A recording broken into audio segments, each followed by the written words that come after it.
قریش آن حضرت صلی اللہ علیہ وسلم کے مکے سے صحیح سالم تشریف لے جانے کے بعد اپنے آپ کو شکست خوردہ سمجھنے لگے تھے، اور ان کی تمام کوشش، تمام جوش و خروش اور تمام خواہشات مسلمانوں سے انتقام لینے کے لیے صرف ہونے لگیں۔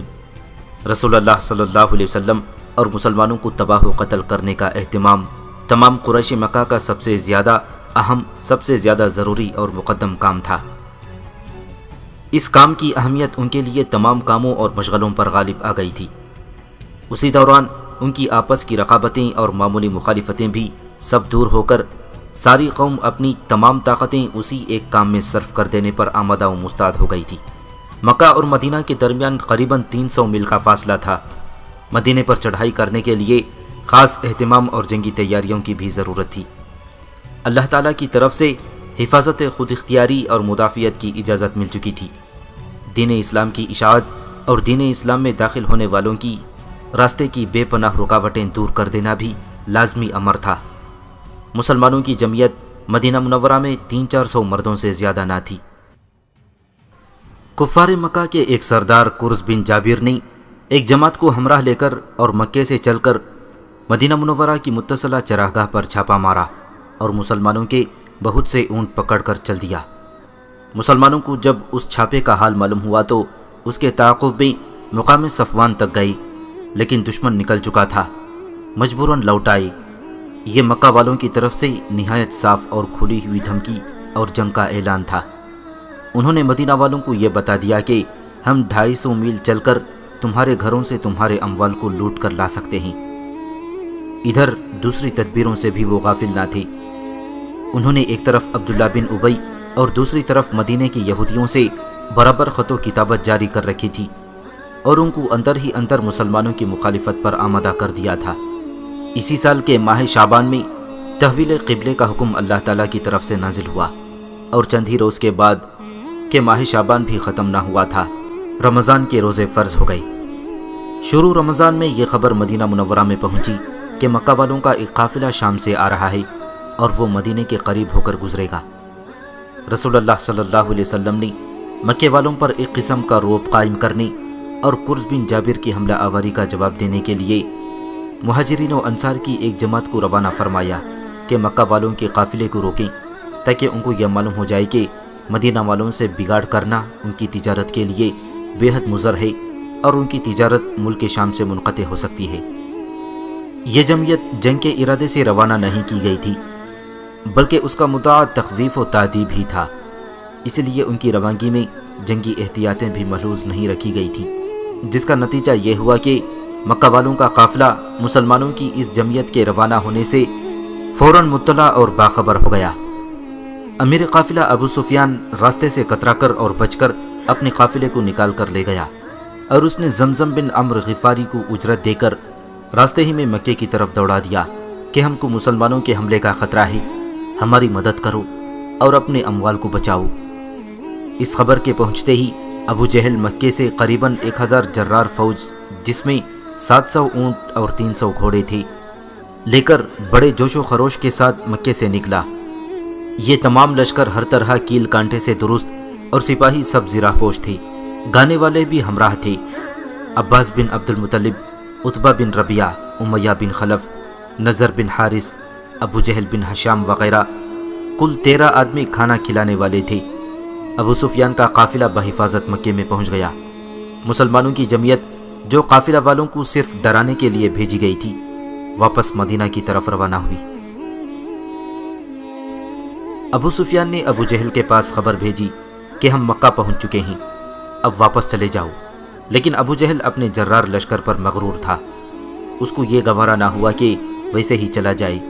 ابو جہل در حقیقت یہ لشکر صرف قافلے کی حفاظت کے لیے ہی لے کر نہیں نکلا تھا، بلکہ اسے پیشتر عمرو بن حضرمی، ایک شخص قریش کا حلیف، بعض مسلمانوں کے ہاتھ سے، جن کو رسول اللہ صلی اللہ علیہ وسلم نے رجب کے مہینے میں بطن نخلا کی طرف بعض حالات کی تحقیق کے لیے بھیجا تھا، مارا گیا تھا۔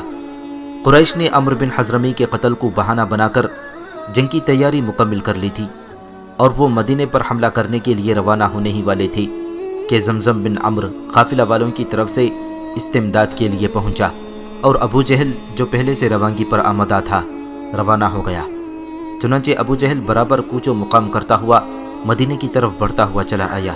اسلامی لشکر بدر کے مقام پر پہنچا تو دیکھا کہ کفار پہلے سے بلند قلعہ زمین پر قابض و متصرف اور خیمہ زن ہیں۔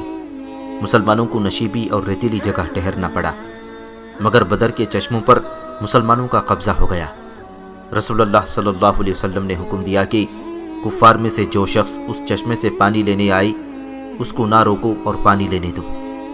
صحابہ اکرام نے رسول اللہ صلی اللہ علیہ وسلم کے لیے ایک چھوٹی سی جھونپڑی تیار کر دی تھی۔ آپ صلی اللہ علیہ وسلم اس میں عبادت کرتے اور دعائیں مانگتے تھے۔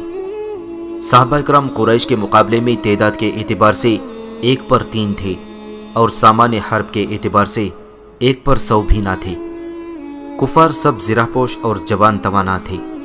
مسلمان عام طور پر فاقہ زدوں، ناتواں، بیمار اور ضعیف تھے۔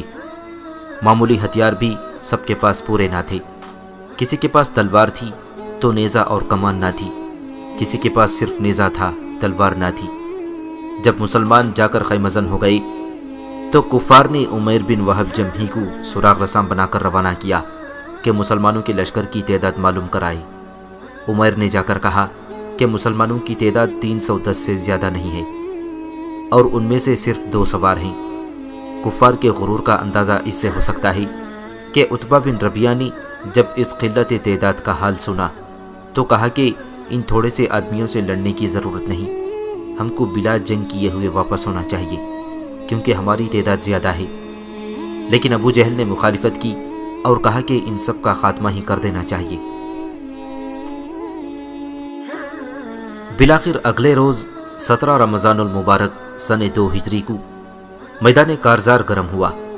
رسول اللہ صلی اللہ علیہ وسلم اول اپنی عبادت کے چھوٹے سے چھپر میں گئے اور رو رو کر اللہ کی بارگاہ میں دعا کی اور عرض کیا، الہی اگر تو نے اس چھوٹی سی جماعت کو ہلاک کر دیا تو زمین میں تیری عبادت کرنے والا کوئی نہ رہے گا۔ پھر آپ صلی اللہ علیہ وسلم نے 2 رکعت نماز پڑھی۔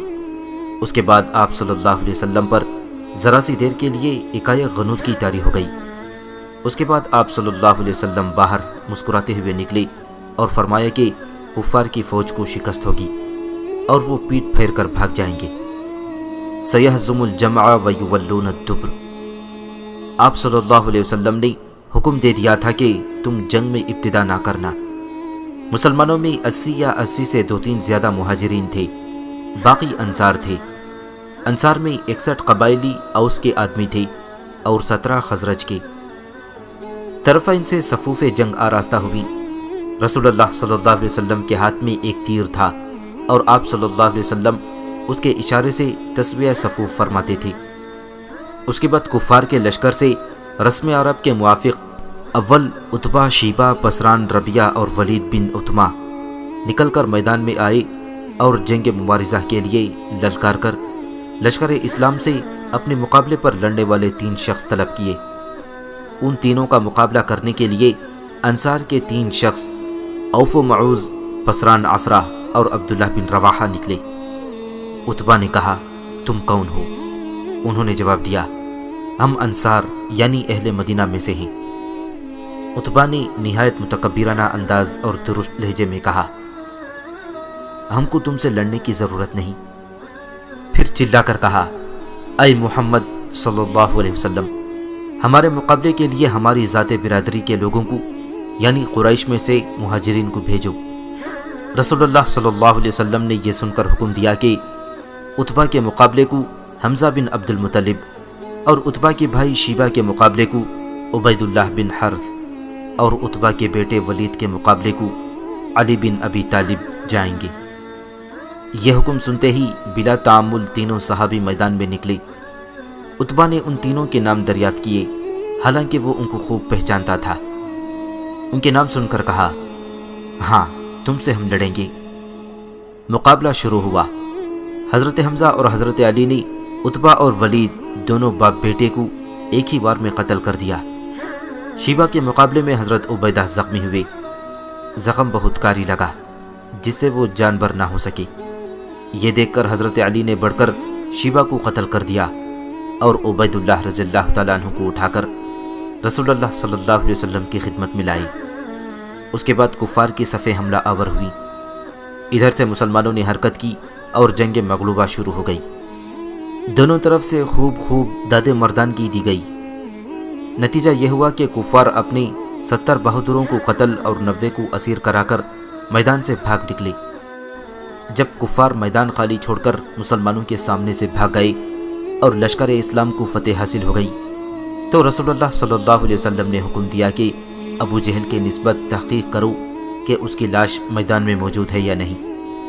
یہ حکم پاتے ہی حضرت عبداللہ بن مسعود رضی اللہ تعالیٰ عنہ مقتولین کی لاشیں دیکھنے کو چلے۔ ابو جہل کو دیکھا کہ نیم مردہ پڑا ہے۔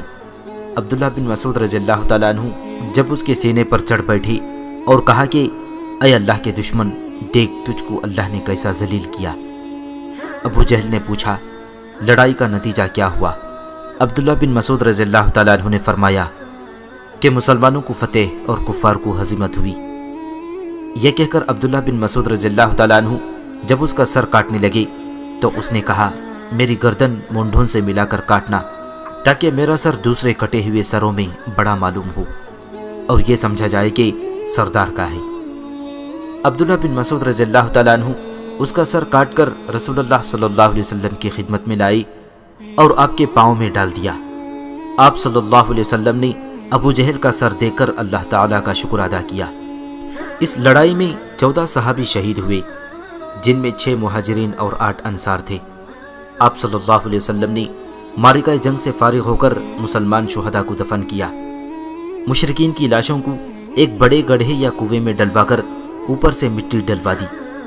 صرف امیہ بن خلف کا لاشا اس لیے کہ پارا پارا ہو کر اٹھانے کے قابل نہ رہا تھا، اٹھا کر اور مشرکوں کی لاشوں کے ساتھ گڑھے میں نہ ڈالا جا سکا، لہٰذا اس کو وہیں مٹی ڈال کر چھپا دیا گیا۔